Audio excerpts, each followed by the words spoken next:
Hello students, good morning. Welcome to Meta online classes. आज हम पढ़ने वाले हैं साइटोटैक्सोनॉमी। पिछली क्लास में हमने पढ़ा था कि टैक्सोनॉमी जो है उसके मॉडर्न ट्रेंड्स चल रहे हैं, उसके हिसाब से उसको दो पार्ट्स में हमने डिवाइड किया था। एक बायोकेमिकल टैक्सोनॉमी और दूसरा cytotaxonomy.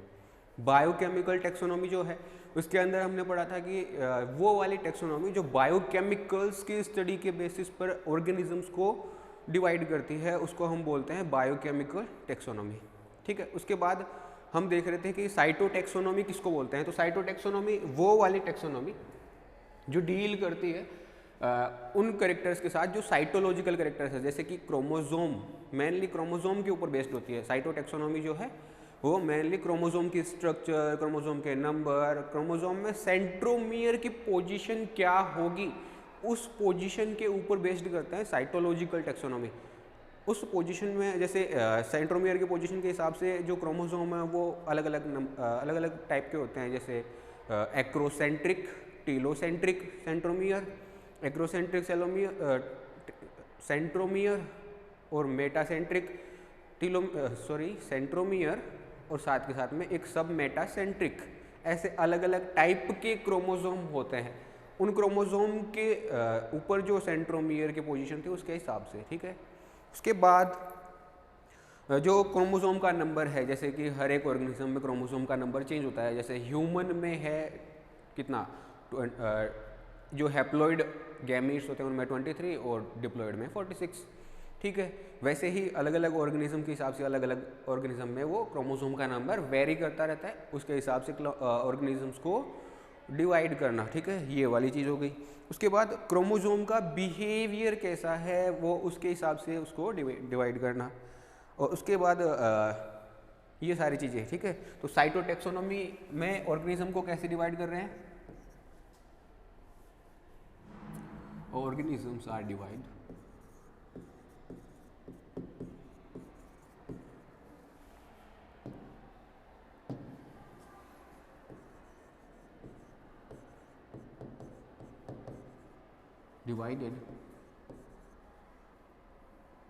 divided according to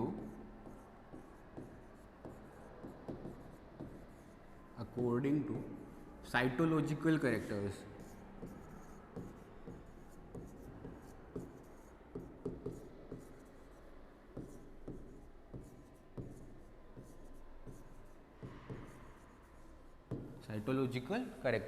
cytological characters में क्या क्या, like number of chromosome,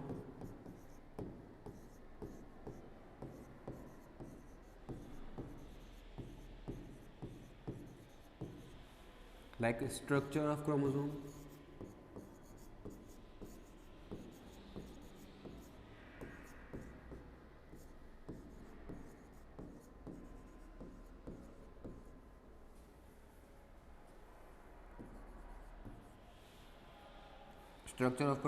and like position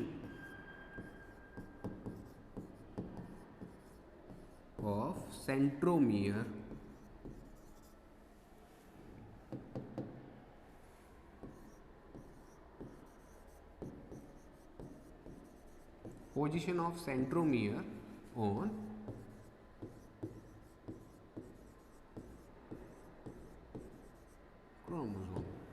chromosome के ऊपर सेंट्रोमियर की पोजीशन क्या है उसके हिसाब से हम उसको अलग अलग कैरेक्टर्स को हिसाब से डिवाइड कर सकते हैं, जैसे एक्रोसेंट्रिक, मेटासेंट्रिक, सब मेटासेंट्रिक और टीलोसेंट्रिक। ठीक है, ये सारे के सारे हो गए। उसके बाद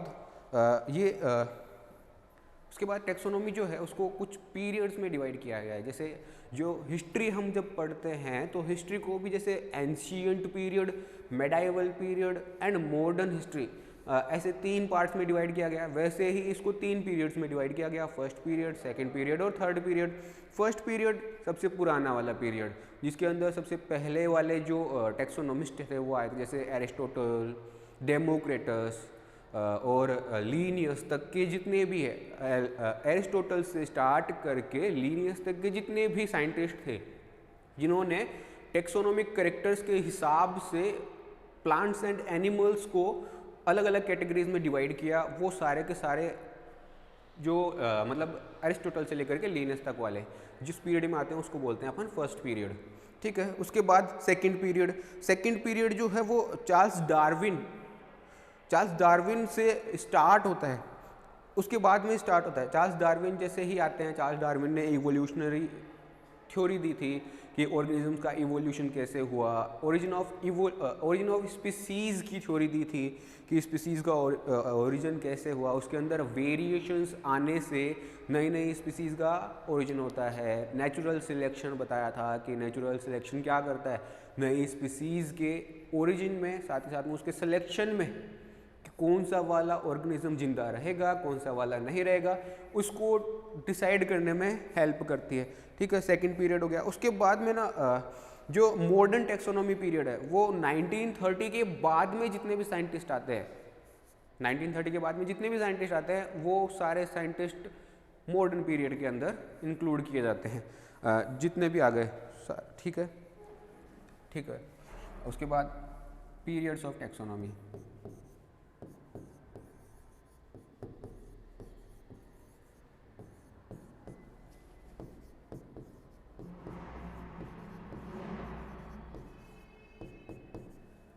पीरियड्स ऑफ टेक्सोनॉमी में first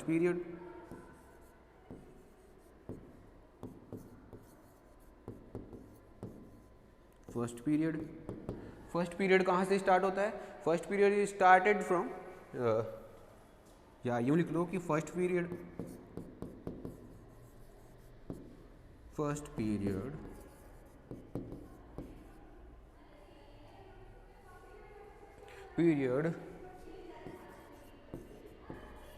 may be extended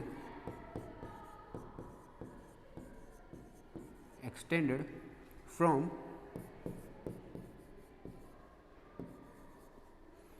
Aristotle जो थे, लगभग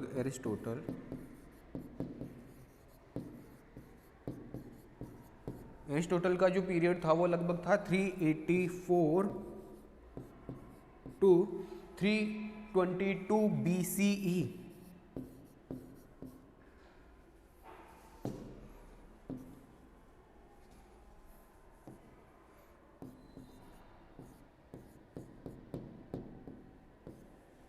BCE दो टर्म्स होती है हिस्ट्री में, एक तो BCE और एक होती है AD। AD का मतलब आफ्टर, जो क्राइस्ट का जब जन्म हुआ था, उनके जन्म के बाद वाला जो पीरियड था उसको तो बोलते हैं आफ्टर क्राइस्ट, AC या AD। और जितना भी उससे पहले के जो पीरियड थे उसको बोलते हैं बिफोर क्राइस्ट एरा। जो बिफोर क्राइस्ट एरा है उसके अंदर उसको हम उल्टा पढ़ते हैं, क्योंकि उससे पहले 84 से लेके 322, मतलब जीरो की तरफ बढ़ रहे हैं। जैसे हम ऐसे नहीं पढ़ते मैथ्स में -1 -2 -3 और ये 0, फिर ये इधर से +1 +2 +3, तो इधर की साइड तो बढ़ रहा होता है, इसमें उल्टा बढ़ रहा होता है इधर की साइड। जब हम जीरो की तरफ चलते हैं तो बढ़ रहा होता है माइनस वाला, वैसा ही काम यहाँ पे है।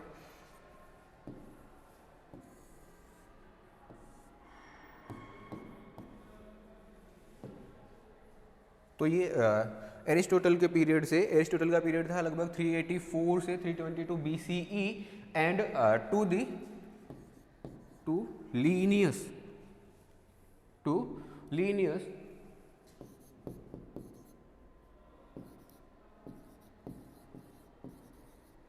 लीनियस का पीरियड लगभग आता है 1707 या 1707 से 1778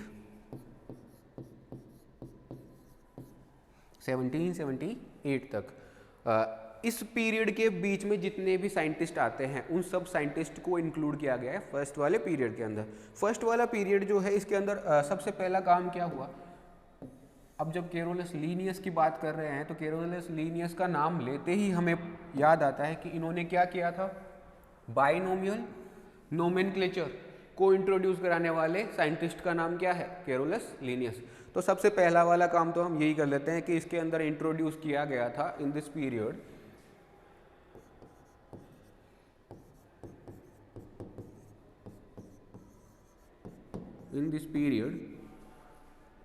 binomial nomenclature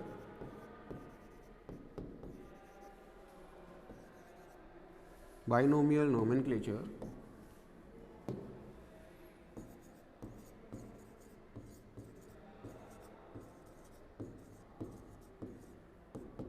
is introduced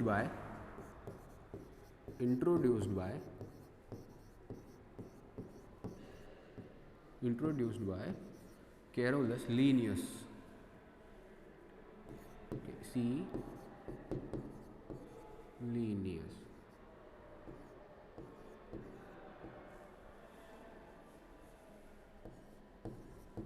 Linnaeus. ठीक है, कैरोलस लीनियस, सॉरी,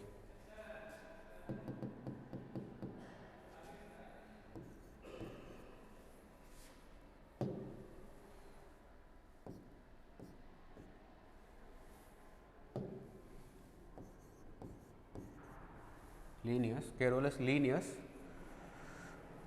लीनियस ने क्या किया था, बाइनोमियल नोमेनक्लेचर को इंट्रोड्यूस किया। और बाकी जैसे एरिस्टोटल की बात करें तो एरिस्टोटल ने ज़्यादा कुछ नहीं, एनीमा और एनीमा और एनेमा दो टाइप के ग्रुप्स में डिवाइड किया था। वो वाले जिनके अंदर ब्लड पाया जाता है वो सारे एनिमल्स, जिनके अंदर ब्लड नहीं पाया जाता है वो क्या है, वो सारे मतलब ऐसे वाले थिंग्स जिनमें ब्लड नहीं पाया जाता, जैसे कि प्लांट्स, उनको प्लांट्स के साथ में डिवाइड कर दिया। ऐसे एनिमल्स जो एनिमल्स की कैटेगरी में नहीं आते, ठीक है, जिनमें ब्लड पाया जाता है वो एनिमल्स हो गए सारे के सारे। बहुत ही सिंपल सा उन्होंने क्लासिफिकेशन का मेथड यूज़ किया था। उसके बाद जो आगे साइंटिस्ट आते गए उन्होंने क्लासिफिकेशन का अपना व्यू जो है वो थोड़ा ब्रॉड किया, ब्रॉड करते गए, और ब्रॉड करने के साथ साथ में चीज़ों को थोड़ा अपर लेवल पर सोचते गए और आगे चलते गए।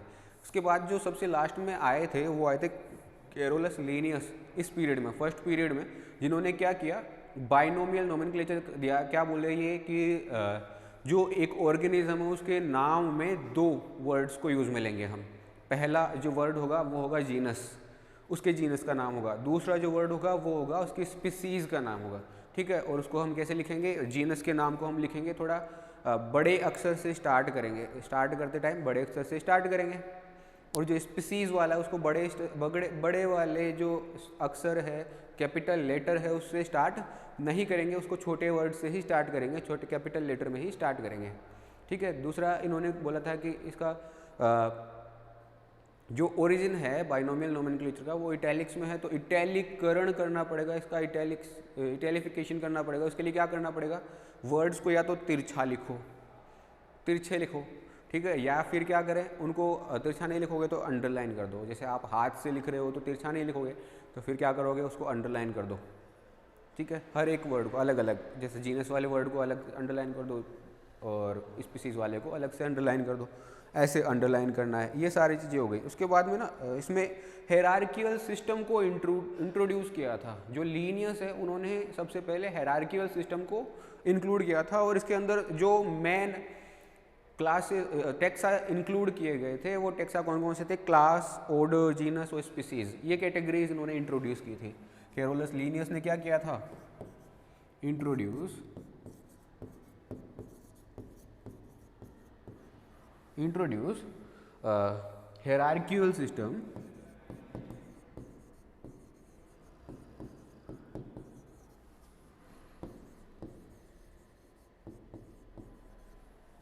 hierarchical system of classification।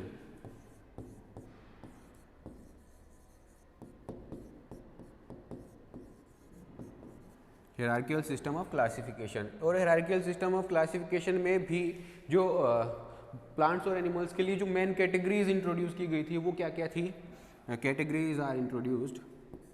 कौन कौन सी कैटेगरीज इंट्रोड्यूस की गई थी, तो क्लास, ऑर्डर, जीनस और स्पीसीज।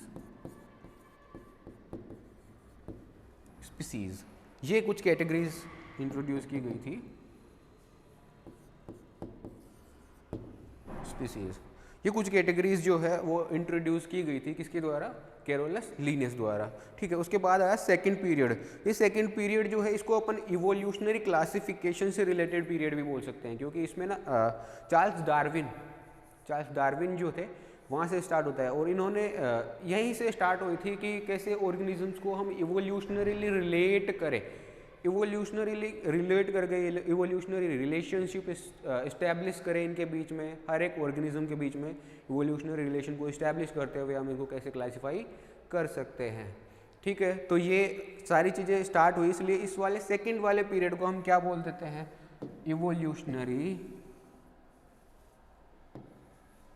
इवोल्यूशनरी क्लासिफिकेशन पीरियड या second period.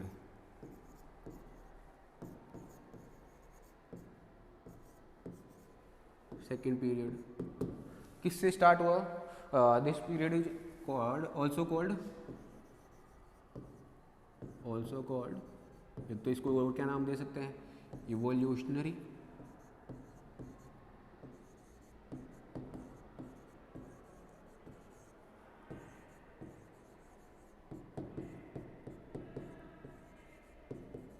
Classification period, evolutionary classification period. ठीक है, इसके बाद में ये स्टार्ट कहाँ से होता है, तो introduced by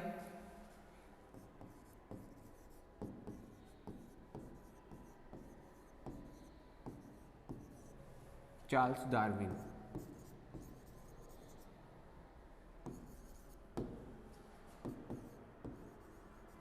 Charles Darwin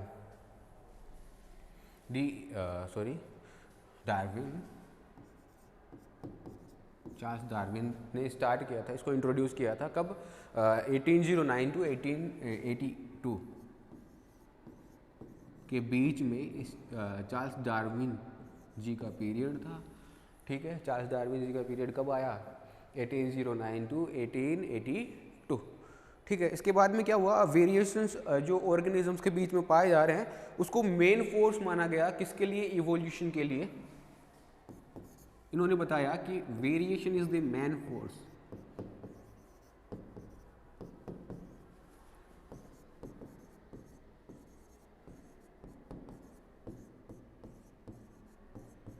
variation is the main force for evolution.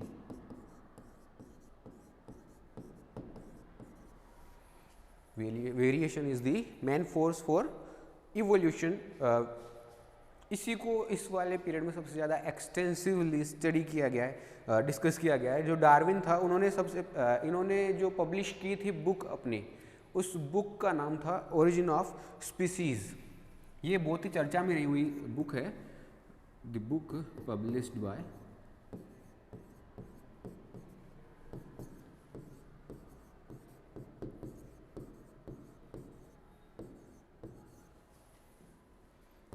Darwin is the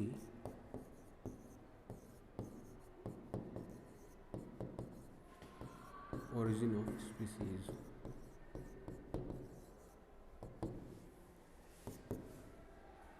ये तो वो बुक है जिसके कारण हमारे मेंडल भैया जो हैं, हमारे जो जेनेटिक्स वाले, जेनेटिक्स के फादर जो हैं ग्रेगर जॉन मेंडल, उनकी जो थ्योरी थी, उनका जो काम था वो पब्लिश ही नहीं हो पाया था इस बुक की पब्लिसिटी के कारण। क्योंकि उस टाइम ना सभी साइंटिस्ट जितने भी थे और जितने भी मेन जो साइंटिस्ट थे वो इसी बुक को पढ़ने में इंटरेस्ट दिखा रहे थे कि कैसे एक स्पीसीज़ का ओरिजिन हो रहा है। सबके दिमाग में एक ही चीज़ चल रही थी कि ये क्या स्पीसीज़ का, नई स्पीसीज़ का ओरिजिन कैसे हो सकता है, ऐसी बात क्या लिख दी इसने। जो वेरिएशंस जो है वो आ रहे हैं, तो वेरिएशन कैसे नई स्पीसीज़ को डेवलप करने के लगे हुए हैं। ठीक है, इसीलिए इसके कारण एक मेन रीज़न था मेंडल के जो काम था मेंडल का, उसको पब्लिश ना होने के पीछे जो मेन कारण था एक ये भी था, द ओरिजिन ऑफ स्पीसीज़, जो कि उसके पब्लिश होने से रोक दिया था। ठीक है, ये वाली चीज़ हो गई। उसके बाद में इन्होंने ओरिजिन ऑफ स्पीसीज़ में जो मेन रोल बताया था ना, ओरिजिन ऑफ स्पीसीज़ में, वो क्या था कि नेचुरल सिलेक्शन एक फैक्टर है, नेचुरल सिलेक्शन, जो कि स्पीसीज़ के ओरिजिन में मेन रोल प्ले करता है। अगर नेचुरल सिलेक्शन नहीं होता तो हर एक वेरिएशन अभी जिंदा होते, पर सारे वेरिएशन जिंदा नहीं है, कुछ वेरिएशन ही तो है, बाकी के सारे क्या होते जा रहे हैं, धीरे धीरे ऑर्गेनिज्म जैसे एक्सटिंक्ट होते जा रहे हैं। वो क्यों होते जा रहे हैं? क्योंकि नेचर ने उनको सेलेक्ट ही नहीं किया है। नेचर जिसको सेलेक्ट करेगा वो तो जिएगा, और जिसको सेलेक्ट नहीं करेगा वो मर जाएगा। इसके साथ में इन्होंने ये और थ्योरी दी थी कि सर्वाइवल ऑफ द फिटेस्ट, जो भी सबसे फिट होगा वो सर्वाइव करेगा, जो फिट नहीं होगा वो सर्वाइव नहीं करेगा। ठीक है, तो इन्होंने क्या बताया कि जो मैन स्पीसीज के ओरिजिन में man factor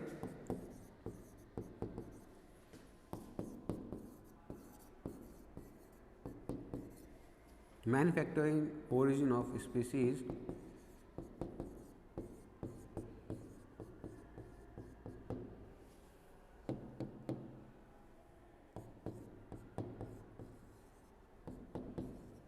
is the natural selection.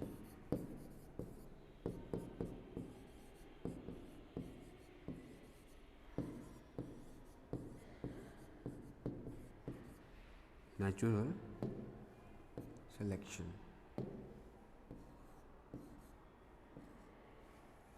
ठीक है, नेचुरल सिलेक्शन है जो कि मैन रोल प्ले करता है किसमें, किसी भी स्पीसीज के ओरिजिन में। ठीक है, उसके बाद में ये जो क्रिएशन थी इसकी नेचुरल सिलेक्शन वाली,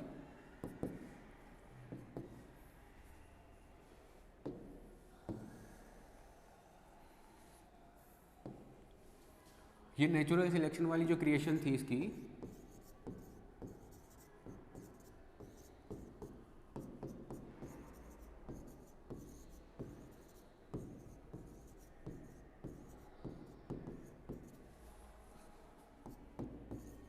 is derived from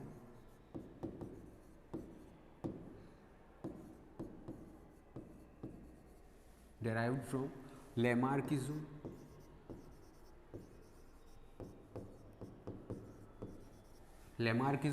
जो लैमार्क थे साइंटिस्ट, उनके जो वर्क था कि जैसे एक ऑर्गेनिज्म किसी ऑर्गन को यूज़ लेता है तो वो ऑर्गन ज़्यादा डेवलप होता चला जाता है, और ऑर्गेनिज्म उस चीज़ को अगर यूज़ में नहीं लेता है तो वो रिड्यूस होते चला जाता है। ठीक है, तो ये वाली चीज़ हो गई एक तो। और दूसरा कूवियर एक साइंटिस्ट थे, कूवियर, जो कि 1768 से 1832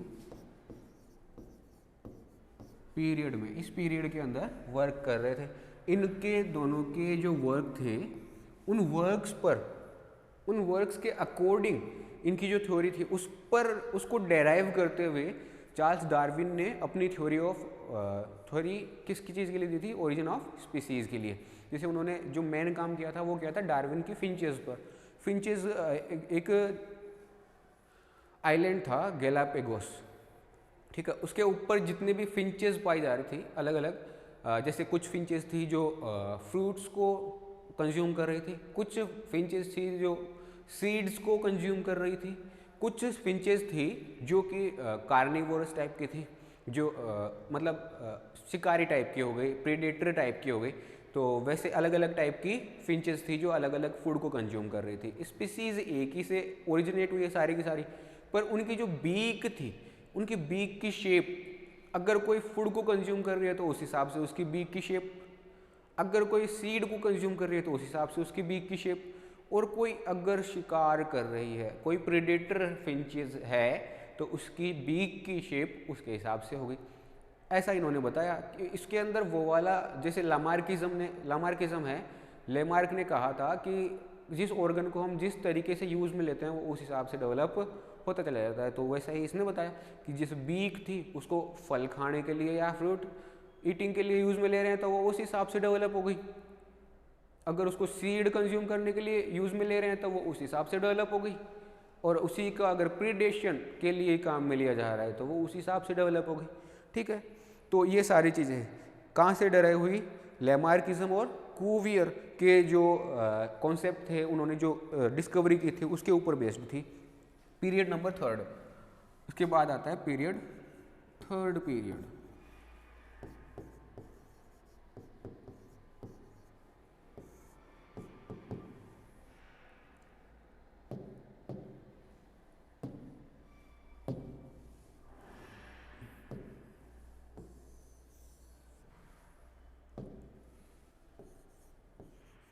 थोड़ा कलर चेंज कर लेते हैं। थर्ड पीरियड, ठीक है। थर्ड पीरियड में क्या चल रहा है अपने, थर्ड पीरियड हमारा स्टार्ट होता है जो 1930 का पीरियड जो है उसके बाद जितने भी साइंटिस्ट है वहाँ से स्टार्ट होता है। Third period started from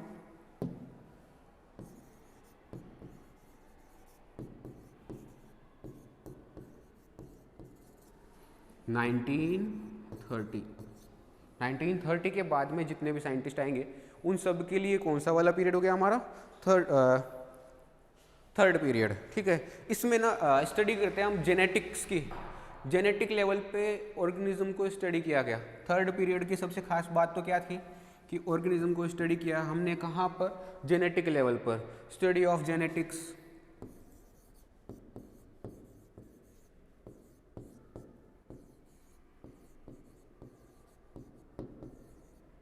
study of genetics and population biology.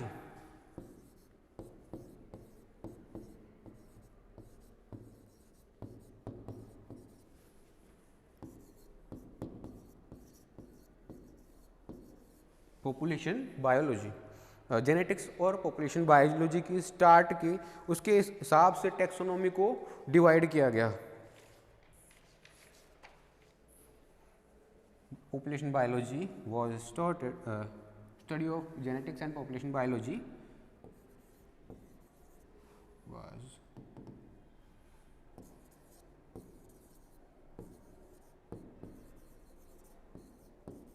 was started with typical taxonomy।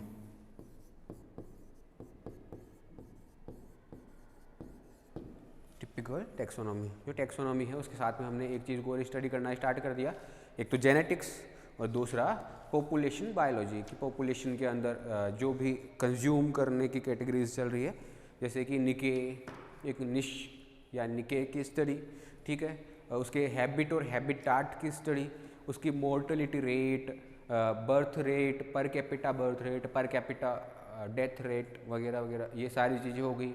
उसके बाद में वेरिएशंस जो आ रहे हैं स्पीसीज़ में, एक पॉपुलेशन के अंदर जो इंडिविजुअल्स पाए जा रहे हैं उनके बीच में कितनी वेरिएशंस पाई जा रही है, उन वेरिएशंस को, और उसके साथ में उनकी जेनेटिक्स को स्टडी करना, ये सारी चीज़ें किसके अंदर इंक्लूड की गई है,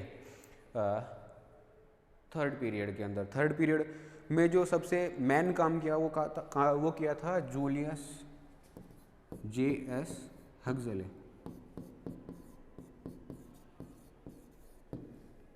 J.S. हक्सले साइंटिस्ट जो है, J.S. हक्सले, इन्होंने किया था। ये क्या कर रहे थे, इन्होंने ना न्यू सिस्टेमैटिक्स, एक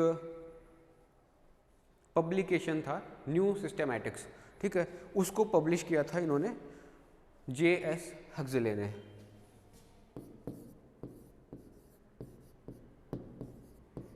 publish new Systematix.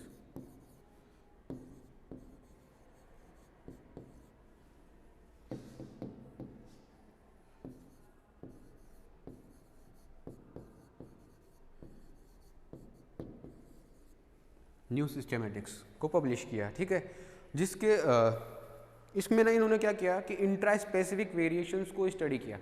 Intra specific in which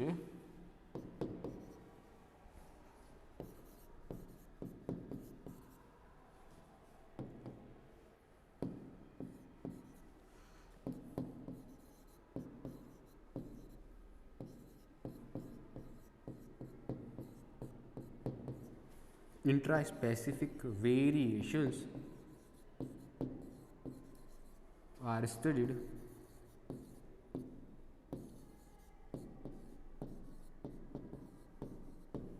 intra specific variations को हमने क्या किया, इसके अंदर स्टडी किया, ठीक है। उसके बाद में पॉपुलेशन का जो जेनेटिक्स थी, science of population genetics was also started in 1908। 1908 में जो पॉपुलेशन की जेनेटिक्स थी उसको स्टार्ट किया गया, किसके द्वारा, दो साइंटिस्ट को पढ़ते हैं हम यहाँ पे, एक हार्डी और दूसरा वाइनबर्ग। ये बहुत ही जाने पहचाने साइंटिस्ट के नाम है, एक तो हार्डी और एक वाइनबर्ग। हार्डी और वाइनबर्ग ने पॉपुलेशन जेनेटिक्स को वेरिएशंस जो आ रहे थे उनके बीच में उनको स्टडी करवाया था। जैसे जो रिसेसिव एलील्स हैं और जो डोमिनेंट एलील्स हैं उनकी फ्रीक्वेंसी क्या होगी एक पॉपुलेशन के अंदर, उसको हमने कैलकुलेट करना सीखा था। हार्डी और वाइनबर्ग ने हमें सिखाया हार्डी और वाइनबर्ग ने सिखाया कि पॉपुलेशन जेनेटिक्स में जो जीन्स का वेरिएशन है, जीन्स की जो फ्रीक्वेंसी है, उस फ्रीक्वेंसी को हम स्टडी कैसे करेंगे। उसके लिए उन्होंने प्रॉपर एक बाइनरी इक्वेशन दी थी। वो बाइनरी इक्वेशन थी मतलब ऐसा है, P square plus Q square plus 2pq is equal to 1, या फिर p plus q is equal to 1। ये वाली जो इक्वेशन थी ये किसने दी थी? हार्डी और वाइनबर्ग ने दी थी। इसके हिसाब से हम पॉपुलेशन जेनेटिक्स में चल रहे होते हैं आगे। इसके अलावा इन्होंने कई सारे और फैक्टर्स बताए थे, जैसे mutation, genetic drift, natural selection. ये सारी चीज़ें जो है, ये नेचुरल सिलेक्शन जो है वो अलग एक फैक्टर है, म्यूटेशन एक अलग फैक्टर है और जेनेटिक ड्रिफ्ट अलग फैक्टर है। ये सारी चीज़ें जो है ये एक नई स्पीसीज़ के इवोल्यूशन में हेल्प कर रहे होते हैं। ठीक है, जेनेटिक ड्रिफ्ट हो गया, म्यूटेशन हो गया, नेचुरल सिलेक्शन हो गया, ये सारी चीज़ें समझ गए। ठीक है, चलो आगे चलते हैं। तो इसके अंदर क्या किया हमने स्टडी किया था? Science of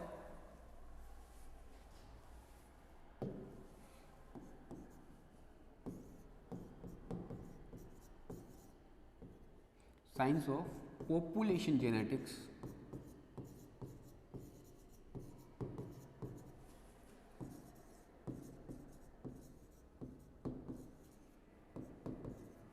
science of population genetics is studied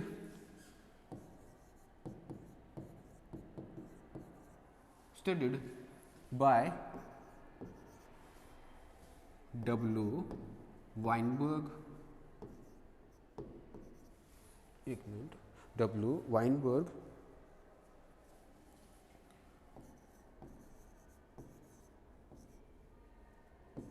and H. Hardy, G. H. Hardy.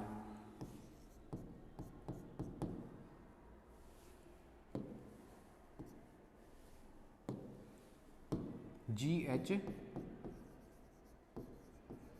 Hardy, इनके द्वारा जो पॉपुलेशन जेनेटिक्स है उसकी नींव रखी गई। इसके अंदर हम पॉपुलेशन की जेनेटिक्स से रिलेटेड सारी चीज़ें पढ़ रहे होते हैं, डोमिनेंट एलील, रिसेसिव एलील वगैरह वगैरह। ठीक है, उसके बाद हम बात करते हैं concepts of taxonomy.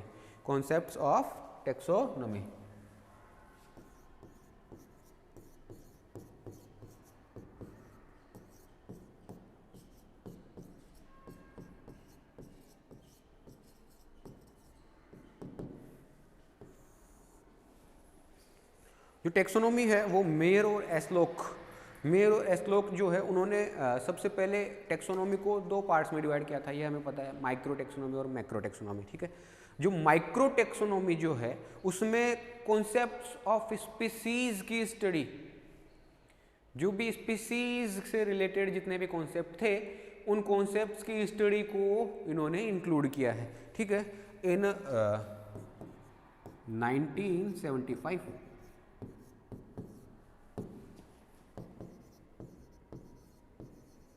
Mayer and Aslock first introduce, किसको इंट्रोड्यूस कर रहे हैं? फॉरवर्ड कर रहे हैं या इंट्रोड्यूस कर रहे हैं। ठीक है,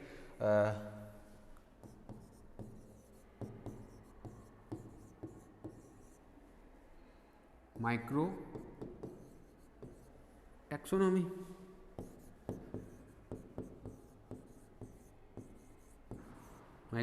word. And micro taxonomy word जो है इसको हम किससे रिलेट कर रहे थे? माइक्रो टेक्सोनॉमी में हम स्टडी किस चीज़ की कर रहे हैं? Microtaxonomy, in micro taxonomy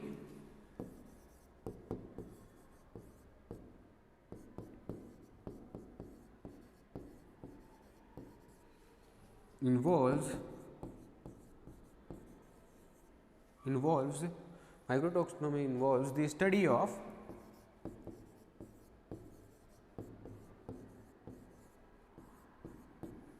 concepts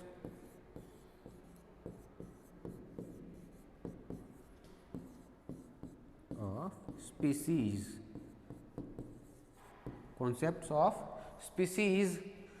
like कौन कौन से स्पीसीज कॉन्सेप्ट, तो like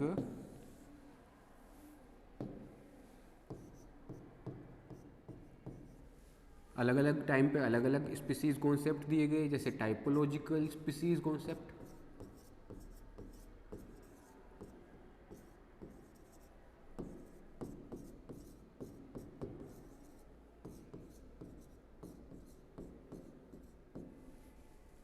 like nominalistic species concept, nominalistic species concept,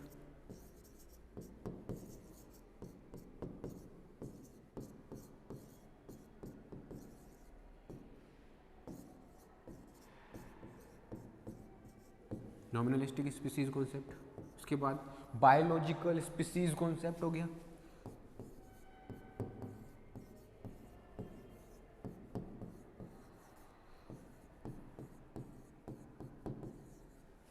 biological species concept. उसके बाद अगला हो गया इवोल्यूशनरी,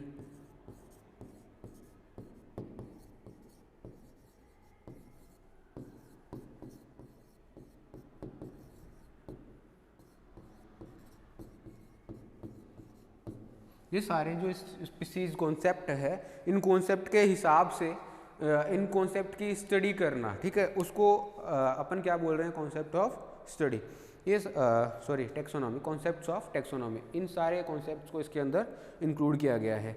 और एक मेजर प्रॉब्लम जो है माइक्रो टेक्सोनॉमी के साथ, कि ये माइक्रो टेक्सोनॉमी जो है ये स्पीसीज कॉन्सेप्ट के साथ ही इवॉल्व हुई है। इसके साथ में जो मेजर प्रॉब्लम है वो भी यही है कि ये इवॉल्व ही किसके साथ हुई है,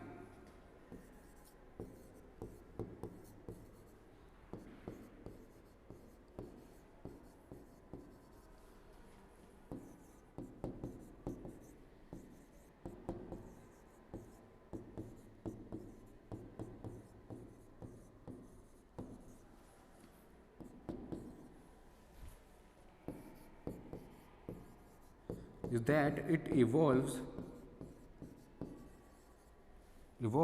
around the species concept,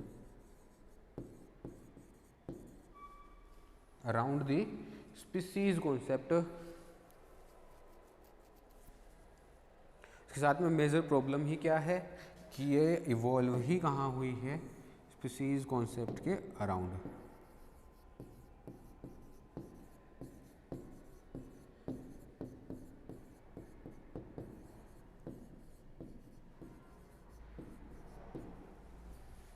major problem भी इसके साथ में क्या है कि ये वहीं से आ रही है, ठीक है। उसके बाद modern trends in taxonomy, taxonomy में कुछ मॉडर्न ट्रेंड्स भी चल रहे हैं। जैसे मॉडर्न ट्रेंड्स क्या हो सकते हैं कि नई चीज़ों को इंट्रोड्यूस करना, स्पेशल टेक्निक्स को इंट्रोड्यूस करना, स्पेशल मेथड्स को इंट्रोड्यूस करना, और इनसे ज़्यादा इसके अंदर जो न्यू एटीट्यूड है उसको इंट्रोड्यूस करना। ये सारे क्या है, मॉडर्न ट्रेंड्स हैं इन टेक्सोनॉमी में। टेक्सोनॉमी में हम नए नए एटीट्यूड्स को इंट्रोड्यूस करें, जैसे कि visual analysis of sound in insect हो गया, क्या हो गया, जैसे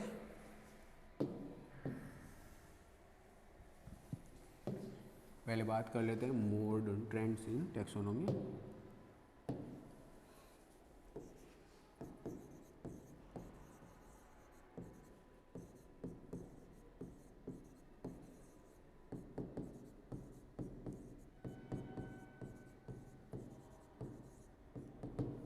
modern trends in taxonomy, modern trends क्या क्या चल रहे हैं, जैसे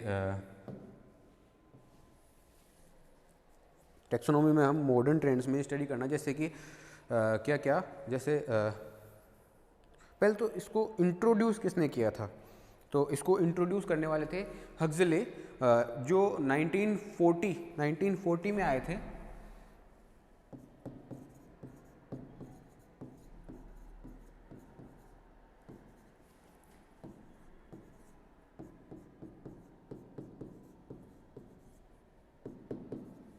हक्सले इन 1940, ठीक है, 1940 में इन्होंने क्या किया, इसको इंट्रोड्यूस किया मॉडर्न सिस्टमेटिक्स को या न्यू सिस्टमेटिक्स को, ठीक है।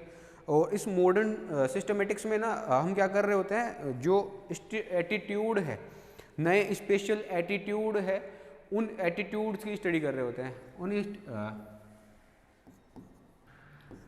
Study according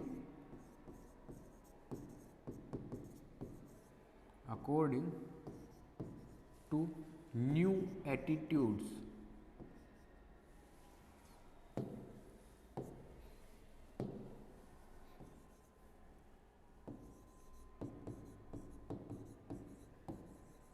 new attitudes in taxonomy.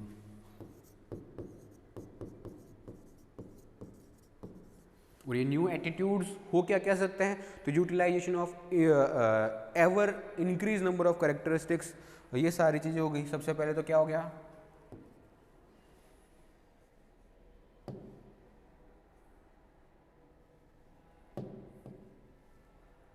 Utilisation of, नहीं ये ले लेते हैं। सबसे पहली चीज तो क्या हो गई, utilisation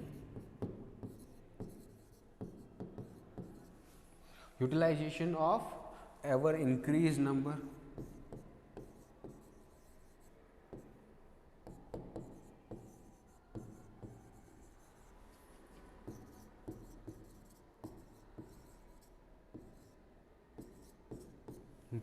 of characters,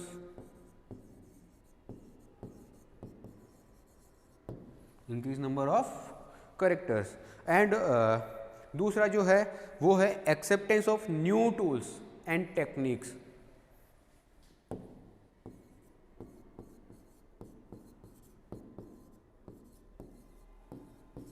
acceptance of new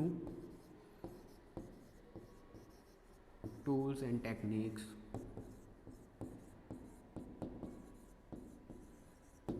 techniques like क्या क्या हो सकती है, तो ये हो सकती है जैसे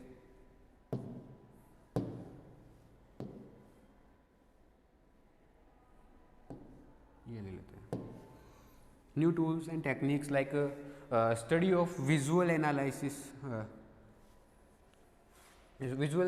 of sound,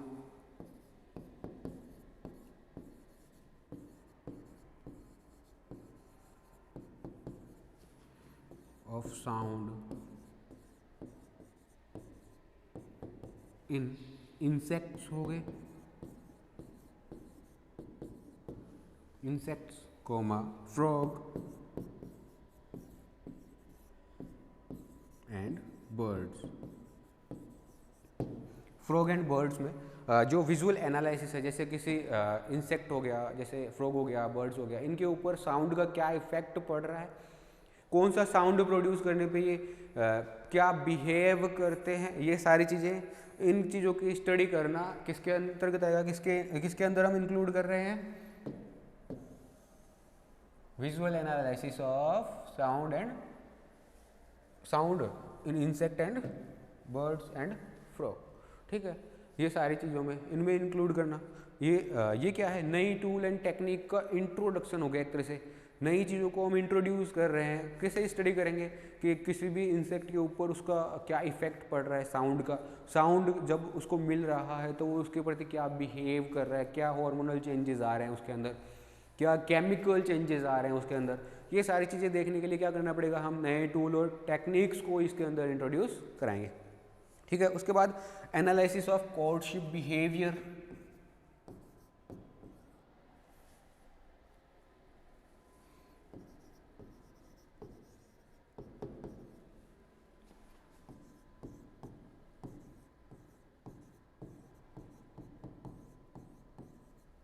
courtship behavior, courtship behavior,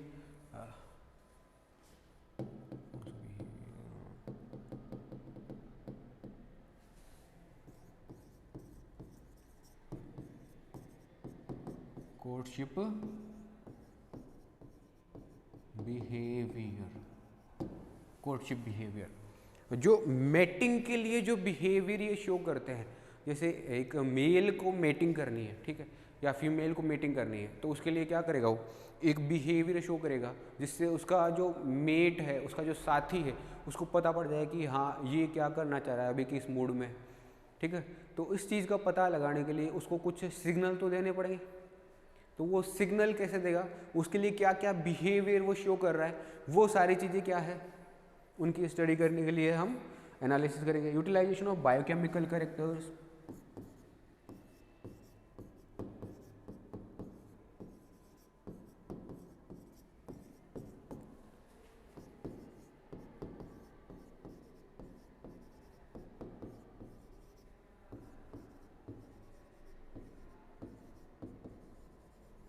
उसके बाद नया क्या है, नया एक टॉपिक मतलब जो नया टूल और टेक्निक हम जो यूज़ कर रहे हैं वो क्या है, जो बायोकेमिकल कैरेक्टर्स हैं उनकी स्टडी करने के लिए भी तो हमें नई नई टेक्निक्स का इस्तेमाल करना पड़ेगा, उसका यूज़ करना पड़ेगा। जैसे पीसीआर वगैरह, पीसीआर हो गया, इलेक्ट्रोफोरेसिस हो गया, क्रोमेटोग्राफी हो गया। ये क्रोमेटोग्राफी जो है उसके अंदर हम क्या कर रहे होते हैं, चीज़ों को उनके डेंसिटी के अकॉर्डिंग, कि वो डेंसिटी कितनी है उसकी, उसके अकॉर्डिंग एक पेपर के ऊपर या फिर कोई भी एक जो मतलब सब्सटेंस हो जो चीज़ों को एब्जॉर्ब करता हो, लाइक चौक, उसके ऊपर उन सबको एब्जॉर्ब करवाना, एब्जॉर्ब करवाने के बाद उनको डेंसिटी के अकॉर्डिंग उन सारी चीज़ों को अलग अलग करना और अलग अलग करने के बाद स्टडी करना, तो क्रोमेटोग्राफी हो गया। उसके बाद इलेक्ट्रोफोरेसिस, इसके अंदर हम क्या कर रहे होते हैं, दो कैथोड और एनोड को दो अलग अलग पोजीशन पे लगा देते हैं। उसके बाद डीएनए फ्रेगमेंट को या प्रोटीन फ्रेगमेंट या भी जो भी है उसको अलग अलग जेल में, सबके लिए अलग अलग टाइप का जेल यूज़ मिलेंगे, अलग अलग जेल में क्या करते हैं हम उनको रन करवाते हैं, ताकि जो बड़ा वाला सेगमेंट है वो तो सबसे लास्ट में रन करेगा, जो छोटा वाला सेगमेंट है वो सबसे फास्ट रन करेगा। तो उसको साइज के बेसिस पर उनको अलग करना, ये सारी चीज़ें हो गई, ठीक है। पीसीआर में उनको क्या करेंगे हम, पॉलीमराइज करेंगे उनको, जैसे नंबर हमारे पास कम है, एक हमने जीन ले लिया, एक या प्रोटीन ऑफ इंटरेस्ट ले लिया, ठीक है, उसका नंबर कम है हमारे पास, तो उसको हमें स्टडी करना है। कैसे करेंगे, उसको पहले पीसीआर में डाल करके उसका पहले नंबर इंक्रीज करेंगे, पॉलीमर चेन रिएक्शन चलाएंगे, जिससे क्या होगा कि उसका नंबर हम बढ़ा लेंगे, जितना हमें स्टडी करना है उस हिसाब से उसको मटेरियल को तैयार करके फिर हम स्टडी के लिए काम में लेते हैं। तो ऐसे ऐसे नई नई टूल एंड टेक्निक्स को स्टडी करना, ठीक है, बायोकेमिकल यूटिलाइजेशन के लिए, बायोकेमिकल कैरेक्टर्स के यूटिलाइजेशन के लिए। उसके बाद में utilisation of computer main role जो प्ले कर रहा है,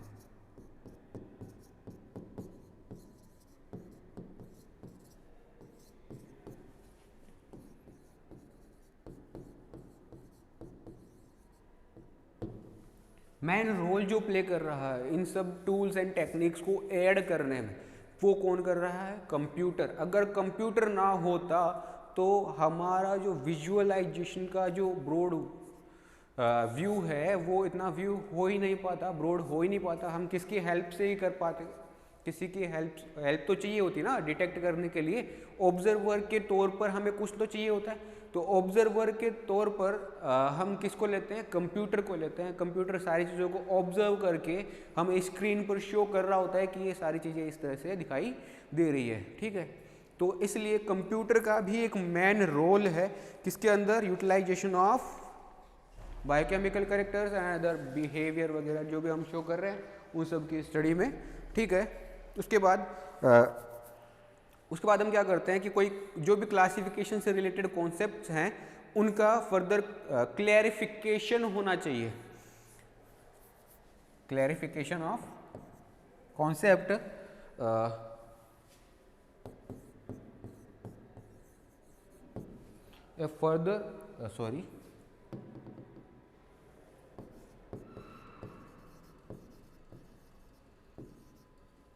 for the clarification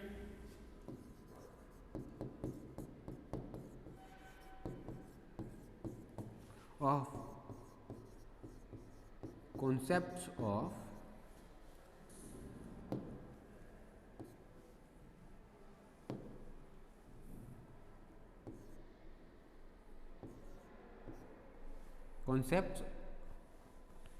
clarification of concepts such as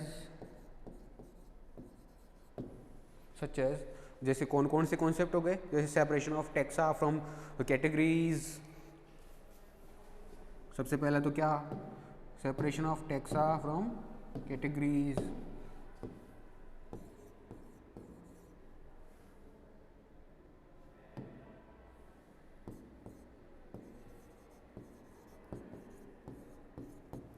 of taxa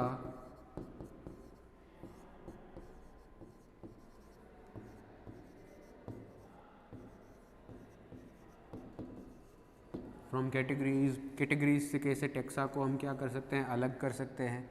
अलग करना कैटेगरीज से, उस सारे टैक्सा को अलग करना। उसके बाद में recognition of sub species as A category. जो भी सब स्पीसीज है उसको कैटेगरी वाइज क्या करना, रिकॉग्नाइज करना। Not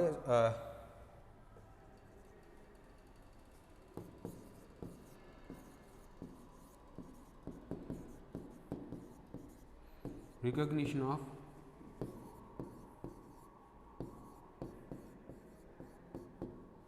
sub species, recognition of sub species को रिकॉग्नाइज करना। उसके बाद में क्लीन अंडरस्टैंडिंग ऑफ कोजेज, जो भी कोजेज है, सिमिलैरिटीज़ है एंड डिसिमिलैरिटीज़ है, डिफरेंसेस है, उन सब को जो भी टैक्सा के बीच में डिफरेंस करने के लिए जो भी चीज़ें हमें चाहिए, जैसे सिमिलैरिटीज़ एंड डिसिमिलैरिटीज़, या जो भी कोजेज आ रहे हैं जो सिमिलैरिटी और डिसिमिलैरिटी के लिए रेलेवेंट है या रिलेटेड है सिमिलैरिटी और डिसिमिलैरिटी से, वो सारे कोजेज और साथ के साथ में सिमिलैरिटी एंड डिसिमिलैरिटी, ये सारी चीज़ें किस में होनी चाहिए, अंडरस्टैंडिंग में, क्लीन अंडरस्टैंडिंग में आनी चाहिए हमारे। ठीक है, ये सारा हो गया clean understanding of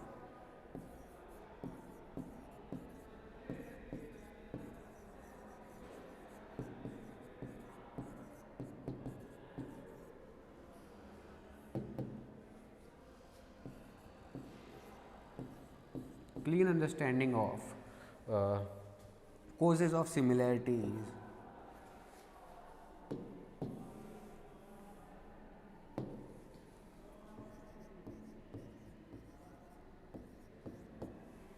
causes of similarities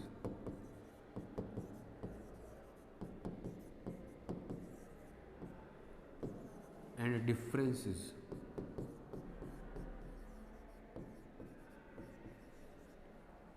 between taxa. Texas में जो भी कोजेज हैं सिमिलैरिटीज़ एंड डिफरेंसेस के लिए, उन सारे चीज़ों की हम क्या होनी चाहिए, क्लीन अंडरस्टैंडिंग होनी चाहिए। ये सारे के सारे क्या है, हमारे जो भी एटीट्यूड है उसमें चेंजिंग का नतीजा होगा ये सारी चीज़ें। ठीक है, एटीट्यूड को हम कैसे चेंज कर सकते हैं टैक्सोनॉमी की स्टडी के लिए, जो भी हमारा एटीट्यूड है, ठीक है, उस सारी चीज़ों को हम इसके अंदर स्टडी करते हैं। उसके बाद टैक्सोनॉमिक प्रोसेस क्या क्या होती है उसकी हम बात कर लेते हैं। Taxonomic processes,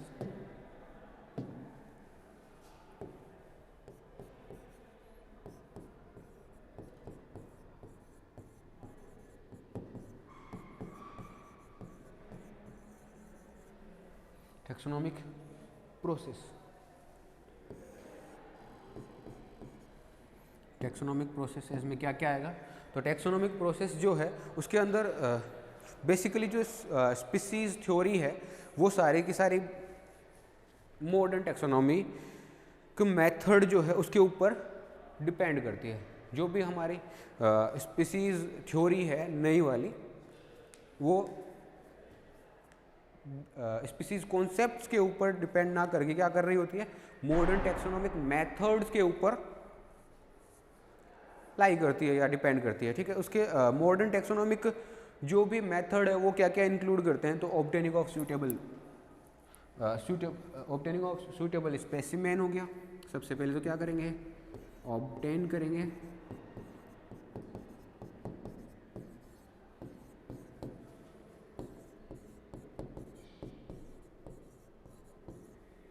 suitable specimen, suitable specimen को ऑब्टेन करना। ठीक है, उसके बाद में उसको क्या करना, उसके बाद में उसको प्रिजर्व करना। उसमें भी क्या क्या इंक्लूड करेंगे हम, ऑब्टेनिंग में क्या क्या इंक्लूड करेंगे, इसमें हम इंक्लूड करते हैं ऑब्टेनिंग में, जैसे सबसे पहले तो उसको कलेक्ट करेंगे,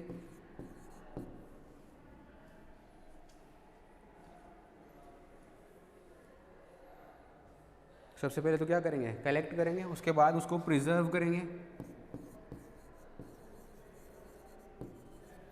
ठीक है, ठीक है, प्रिजर्व कर लिया। उसके बाद में अगर हमें ज़रूरत है तो उसके लिए स्पेशल प्रिपरेशंस भी करेंगे हम, if need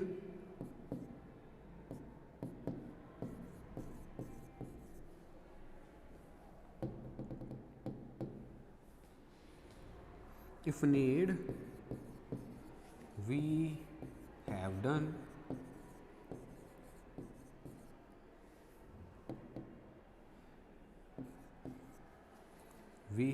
done special preparations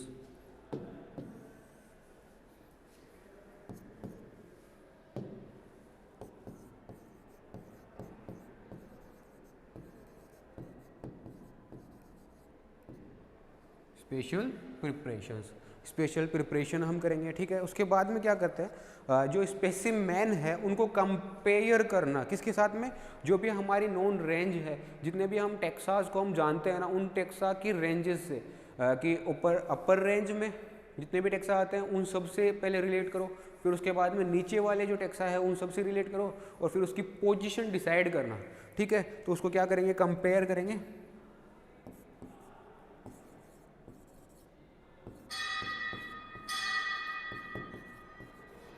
comparing taxa, the specimen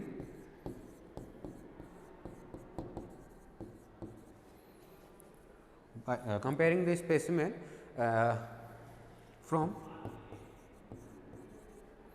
known range of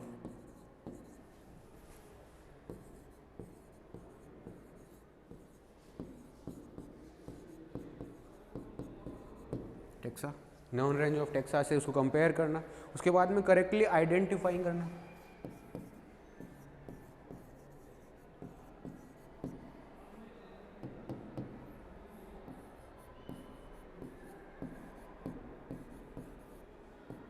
correctly identification,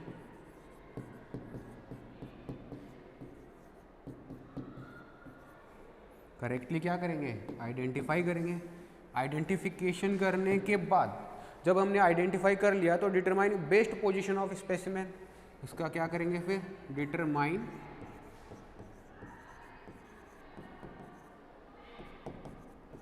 determining the best position of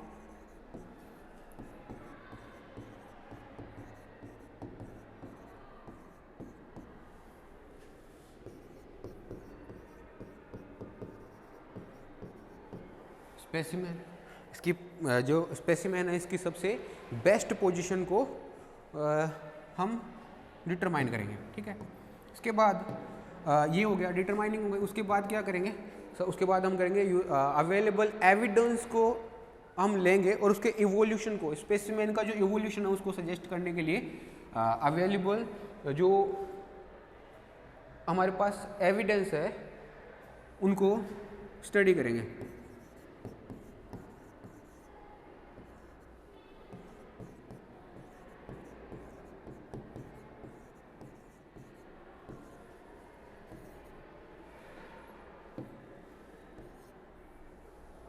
available evidence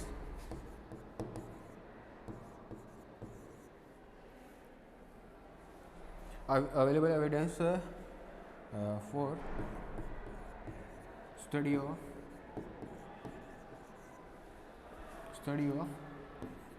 evolution of specimen, ठीक है। तो ये सारी चीज़ें हम करेंगे आज के लिए इतना ही रोकते हैं। अभी एक जल्दी से फास्ट ट्रैक रिवीजन करते हैं हम लोग, ठीक है। इसके लिए क्या करें, फास्ट ट्रैक रिवीजन करते हैं एक बार।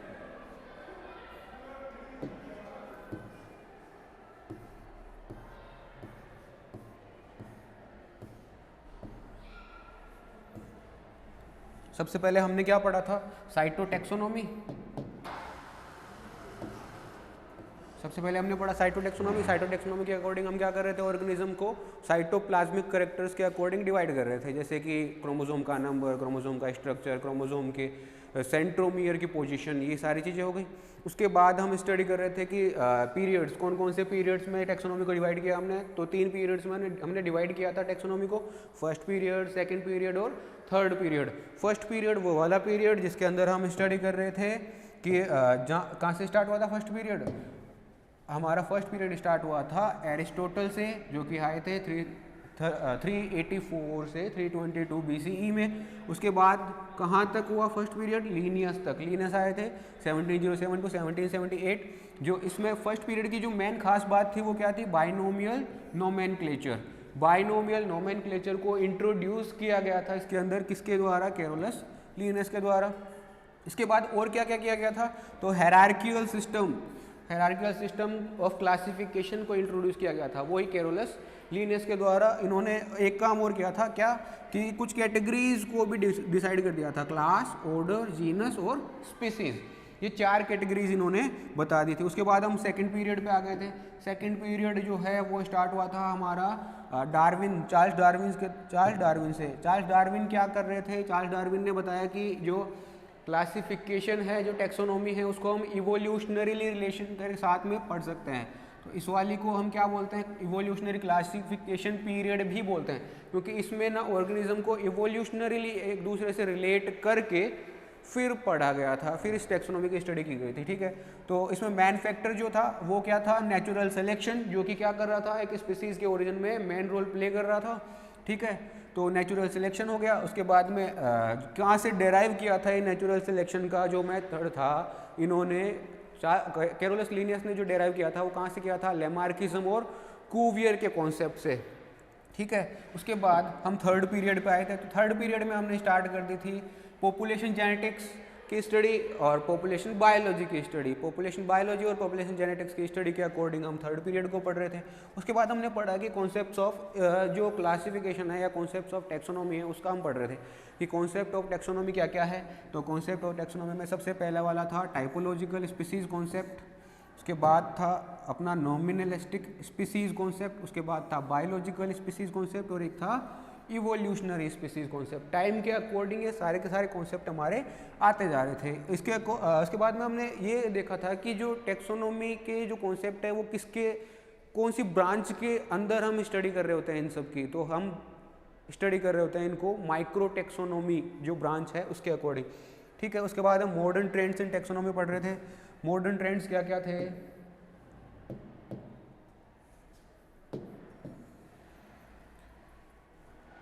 मॉडर्न ट्रेंड्स जो है वो ये बताते हैं कि हमें ना नए एटीट्यूड को अप्लाई करने की ज़रूरत है। तो नया एटीट्यूड जो है उसमें हम क्या क्या इंक्लूड करेंगे, analysis of coercive behaviour, visual analysis of sound in insect, frog and birds, और utilisation of biochemical characters, utilisation of computer, further classification concept such as कौन कौन से थे, जैसे separation of taxa from categories हो गया, recognition of sub species हो गया, उसके बाद क्लीन अंडरस्टैंडिंग ऑफ कॉजेज हो गया, उसके बाद सिमिलरिटीज़ एंड डिसिमिलरिटी, जो भी इनके कॉजेज थे, सिमिलरिटीज़ एंड डिसिमिलरिटीज़, उन कॉजेज की क्लीन अंडरस्टैंडिंग हो गई। टेक्सोनॉमिक प्रोसेस जो है उसके अंदर हम क्या क्या कर रहे थे, सूटेबल स्पेसिमेन को सबसे पहले हमने ऑब्टेन किया, उसके बाद उसका क्या किया, कंपेयर किया, उसको कंपेयर करने के बाद करेक्टली आइडेंटिफाई किया, उसके बाद उसको डिटरमाइन किया कि बेस्ट पोजीशन